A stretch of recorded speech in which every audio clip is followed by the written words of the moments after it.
Mami, pwede ba tayong bumili ng glasses para sa mata ko? Kasi Ha? yung malinaw naman yung mata mo. Hindi, malabo na yung mata ko kasi Ay gumagano. naku, tigil-tigilan mo ako. Gastos lang yan. Sige.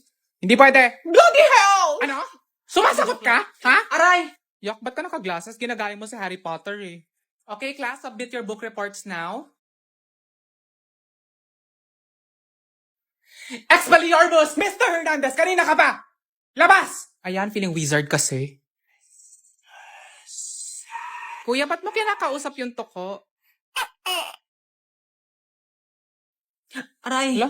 Aray, nangyari parang sa'yo? Parang may masamang mangyayari. Sumasakit yung balat ko sa noo. Kailan ka pa nakabalat sa noo? Hindi, meron ako nito, baby pa ako. Hindi, meron Ay, ako sus. nito. Eh, di ba tigyawat mo yan? Pinutok mo kahapon? Bisyosa?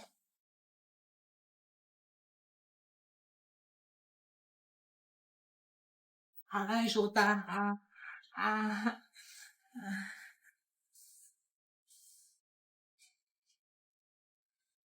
Naglalaro ka na naman? Peter Piper, Pack. Peter Piper, Pack. Uy, classmates, nakapag-checkout na ba kayo sa birthday sale ng Lazada? Diyos ko, ang daming sale. Mag-checkout ako mamaya. Ay, sige, ako rin. It's not Lazada, it's Lazada. Pwede ba? Ba't ka nakikisali dito? Nung isang araw ka pa ha, buisit. Are, can I get a bottle of water? Ano?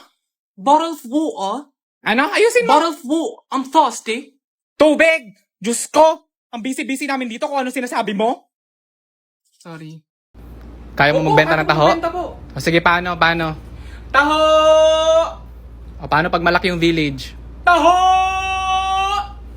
Paano pag si Shasha Padilla yung bibili? Taho! Paano pag si Regine yung bibili? Ay, in fairness. O, si Nora Honor. Taho! O, paano pag Jacqueline Jose? Taho! Paano pag na-expand ako ng business? Taho! Piyamani popcorn! Oh. Paano pag may nakita kang aso? Tahol! Pagkabayo? Tahors! O, paano pag may nagdadasal kasi alas 3 ng hapon ka nagbenta? Paano yon? Holy God, Holy Mighty One, Holy Immortal One, have mercy on us in the whole world. Amen. Oh, may lumabas! May bibili! Taho? Hindi na lang daw pala. Taka. Guys, malapit na yung launching ng iPhone 15. Wala pa tayong naiisip na bagong features. May mga ideas Last ba kayo? na to ha, kasi kanina pa ako nagsasuggest eh. What if dalawang camera sa front cam para mas malinaw yung selfies? Not sure. Parang hindi yan eh. Any more suggestions? What if bagong iPhone color like orange? Ang ganda! Ang ganda! Diba? Tapos ano, iurong natin yung camera konti to the left. Ang ganda! Yan na. Yan yung bagong feature ng iPhone. Sorry. Ang galing, ang galing. Alam kong bago ako dito sa team, no? Pero nagtataka lang ako na ang gaganda ng suggestions ko. Pero yung mga pinipili ninyo is yung mga medyo pangit. Gaano ba tayo kadalas maglabas ng bagong iPhone? Once a year. Oh, once a year, di ba? Kung nagpabibo tayo ngayong taon ha, tapos inilagay natin lahat ng magagandang features sa isang iPhone, sa tingin mo may maiisip pa tayo next year? Ha? Sagot! Ang akin lang naman kasi... Sa tingin mo ba talaga na pag ginalingan natin this year, kakailanganin pa nila tayo next year? Ha? Dito sa Apple, bawal yung pabibo para may trabaho pa rin tayo next year. Gets mo na ba? Sige, gets ko na. May suggestion ka ba? Yung hindi tayo mawawala ng trabaho ha, mag-isip ka. Alam ko na! Ladies and gentlemen, I present to you ang bagong iPhone logo. Dalawang kagat na siya ngayon. That signifies innovation and camaraderie. Uy, idea Galing mo talaga. Uy, hindi, tinulungan nyo naman ako eh. See you all next year! Apple the best! Bakit 9 months ang pagbubunti? Di ko alam. Yun yung nature, yun yung plano ni Lord para sa ating lahat. Huwag na tayo makialam. Wala nga ako reklamo kung bakit ultrasound yung tawag. Kung wala ka namang naririnig, nakikita mo, dapat ultra-C. Diba? Kasi pag nila ginaganon yung ano sa tiyan, nakikita mo naman yung kung babae ba or lalaki. Hindi niya naman sinasabi na, babae, lalaki. Walang ultrasound, ultra-C talaga dapat. Palitan nyo na yan. Ba't wala tayong karapatan kung anong klaseng doneness ang gusto natin sa Jollibee Burger Steak? Kung mali pa yung spelling mo sa Jollibee.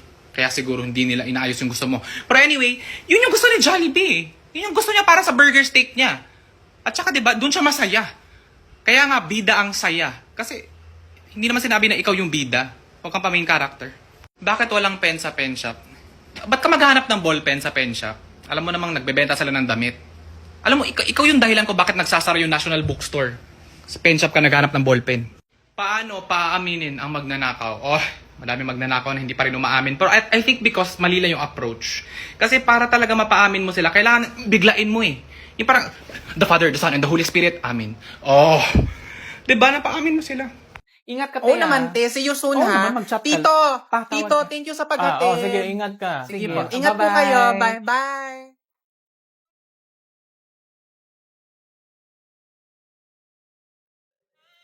Nak, sino yun? Pa, si Chelsea yun. Best friend ko. Nakailang punta na yun sa bahay. Ah, ganun ba? 30 minutes kayo nag-usap, hindi mo siya naalala? Chelsea. Si Chelsea. Classmate ko yun sa St. Lourdes, di ba? Pa sa St. Mary's ako nag-aral. Sino nag-aral sa St. Do you even know kung kailan yung birthday ko? Oo naman, alam mo. Okay lang. Within this year. Ay wow, munti ka na tumama dun pa. Congratulations. March. December kasi. Hindi, March ka namin ginawa ng mama mo. Yak pa! Ba yun? Yes ko na mama mo. Uwi na tayo.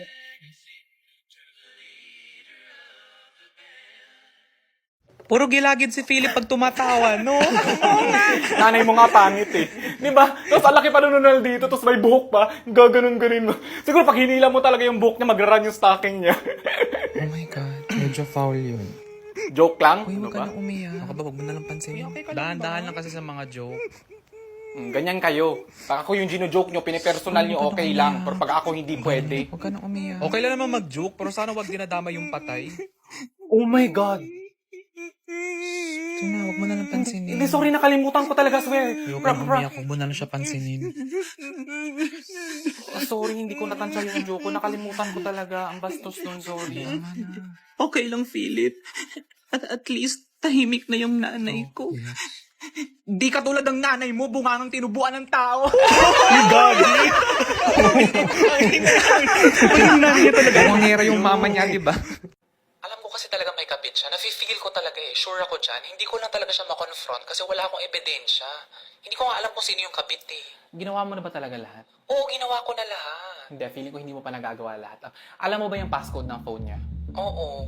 Okay, sige. Pumunta ka sa messages, tapos doon sa search bar ng messages, pwede ka kasi mag-type ng word doon. Tapos lahat ng messages na may ganong word, lalabas. So, pwede mo itry yung miss for I miss you, love for I love you, andito for andito na ako, at saka saan for saan ka na.